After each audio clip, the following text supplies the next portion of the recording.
So over the past 4 years, and to be honest, throughout my whole life in general, I've been happy and grateful and thankful to be encountered with experiences, both good and troublesome, and also relationships. I'm now at this point proud to be the younger brother, the nephew, and in some cases grandson to a lot of people I've met along the way. But how did I get here? I am Lakota and Dakota. I'm Indigenous. I'm Native American, American Indian, whatever people want to categorize us as these days. And coming from various reservations in South Dakota, I learned early on that history is not history. It is very easy for us to look at the black and white pictures and the black and white documentary film and with the narrator over it and it being on a history channel or some other channel that insinuates the past. It's easy for us to detach from that, but what I learned early on was that history is not history. It's in the present. It matters.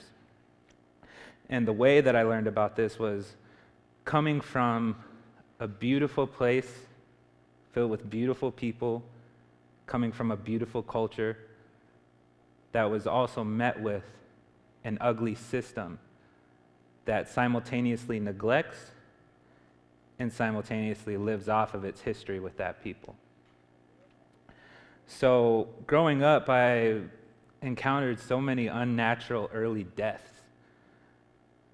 from depression, from suicide, from car accidents, from weird health conditions that weren't necessarily normal to the rest of the country at the time, but were normal for us.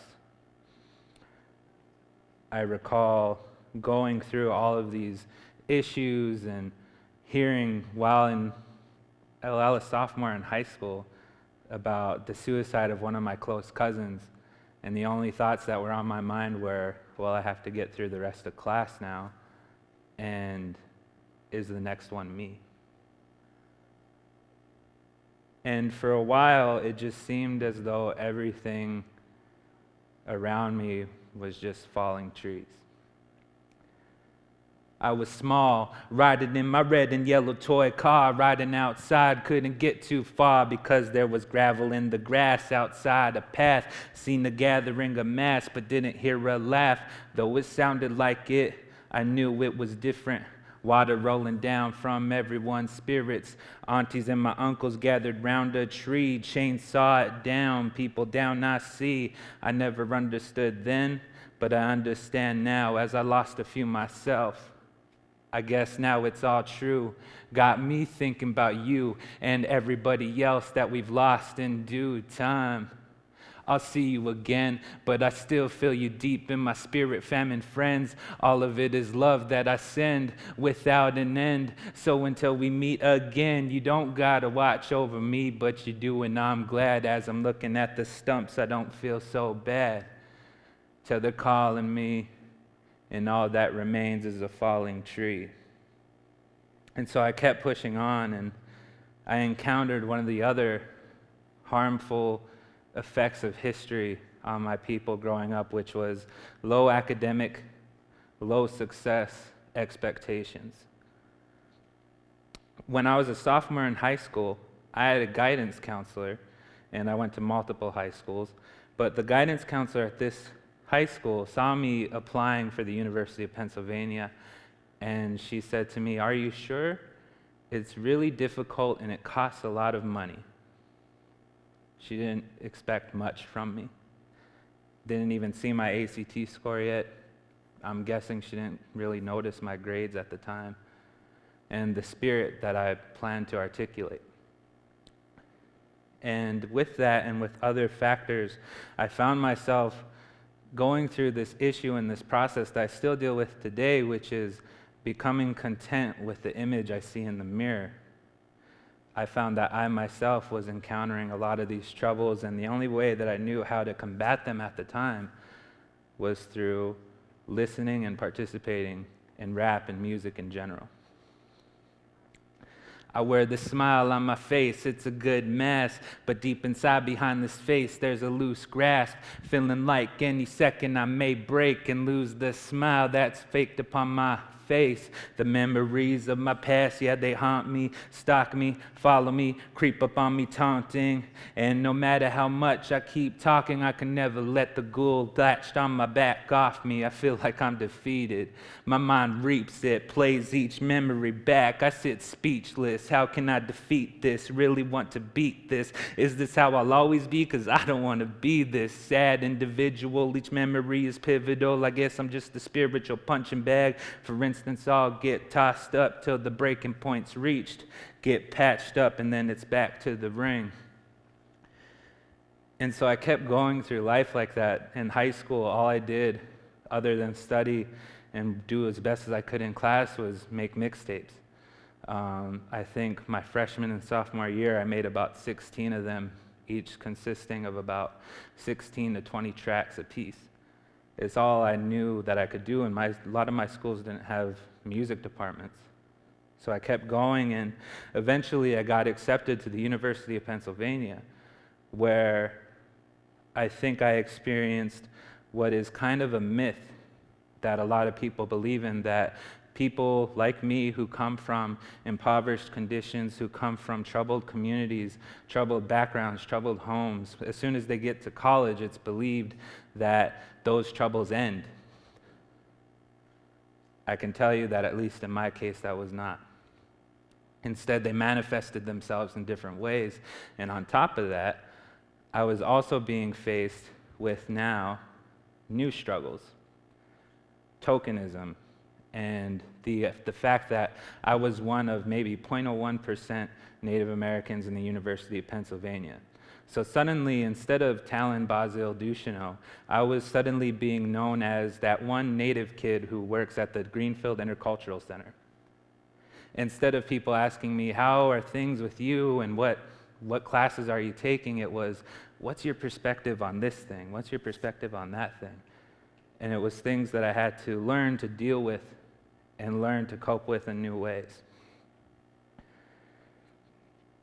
Acceptance letter, also rejection letter, but he's got to keep going to get off first letter. A grades, but those grades are expending his home plates. Myth that he's lost all his reservation home traits, but to this culture he's a spokesman. Everybody knows him as a know-it-all. Ask him about the land he's grown in. This is the new culture that he's thrown in, trying to find his place in the space that now probes him. He wants to be a human, another body in a world of bodies. Ikche Wichasha, common man, is the only thing he lobbied for. But these groups are hoping that he'd give probably more perspectives on these issues that he'd never even mind before. Looking within, he realizes it's a time before a normalcy of indigenous presence. So he's proudly for giving 2 cents, but who is he to speak for a whole people when his whole life he's never been an equal? Feeling deceitful, now he reminds them, this is my opinion and outlook, so don't try instilling what I say to any other tribe or mine when I can only speak for me and people that I vibed with. He's a grown kid living in a purgatory, and in between us is his allegory. A modern nomad relating to but never belonging, concrete on one foot and the others in the tall weeds. So he pushes on the pavement with the spirit of his moccasins. He don't got a pair, but he wears them till he's off again. To home, he's a dope, but he's dope. To those off the res, no, he's alone, but he knows that he'll be on again. And soon, as I kept making music, I was now producing my own beats, and I was teaching myself how to go about music and different things that I could do. I found myself from freshman year to now finding my voice so much that I did 20 solo albums, one of them more recently consisting of 51 songs, all for free.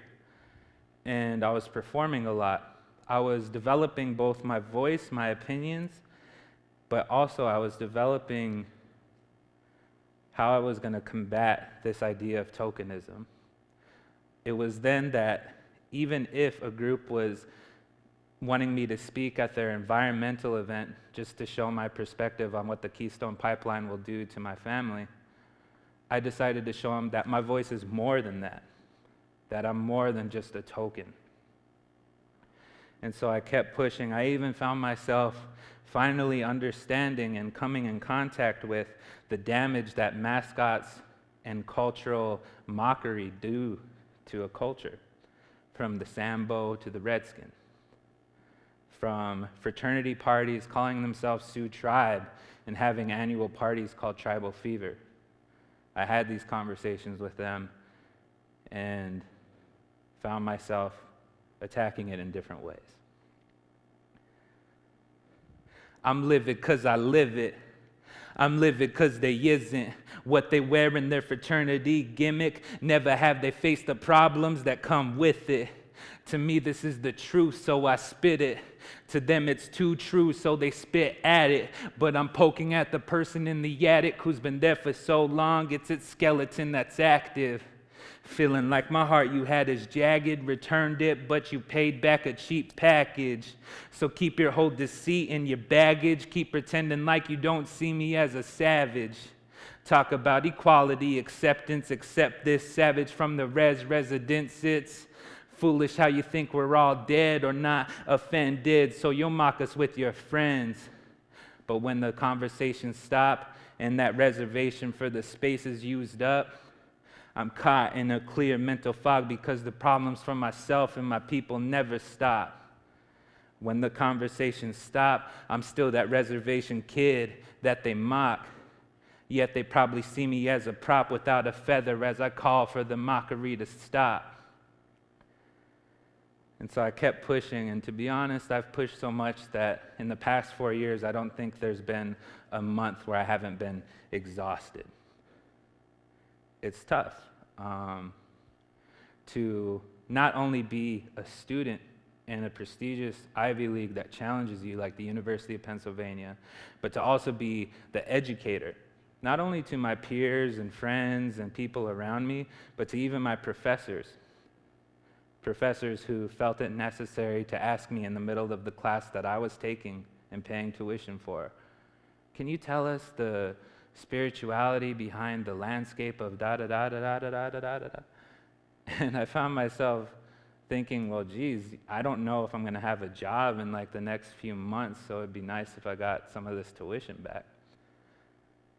And so what I started finding, though, as I'm getting more to this point and looking back and respecting the history that I come from, be it troublesome and be it hard, is that I look back and I see all the people that have helped me, and I see all the things that I've done and all the conversations I've had, whether I wanted to or not, and I don't see struggles anymore. I really don't. I see victories. As I look back on my life and in history, years and years ago, people wanted my ancestors dead. And I'm sure no matter where you come from, at some point in time, someone wanted your ancestors dead too. They pushed mine onto boats and trains to places like Carlisle, Pennsylvania, to assimilate in this forced genocide and become what was known as American. Nowadays, it was me and my generation and a few generations before us going on to those trains, those flights, those planes, everything, with the idea that we're not going to assimilate anymore.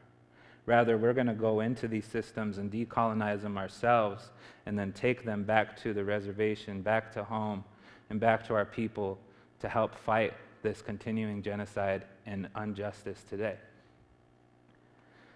You see, in my culture, we have a lot of different drum beats, and one of them, it resembles the heartbeat. Our drum is supposed to resemble the heartbeat of the nation. And no matter what they tried to do, no matter how hard they tried, they couldn't stop that. I miss the sounds of my drums. It makes me yearn to come back. In fact, these days have been whack. I miss my family, I miss my young kids, I miss the lands where we grew and where we've all lived. When I left the res, I knew it was an escape. It was fate to come back with a full plate, ready to give back to home and my elders and my younger ones. I'm feeling troublesome, out here living hard, grieving hard, cause I can't really go back till I'm on my own terms or turn my life slack. Feels like I'm serving a term on my own path. If it's a war path, it's against math. They try to knock me down from here and back. Still I'm giving back. I ain't letting slack. They'll never take my heartbeat. I still got my drum until it stops beating. All I hear as I run is my heartbeat.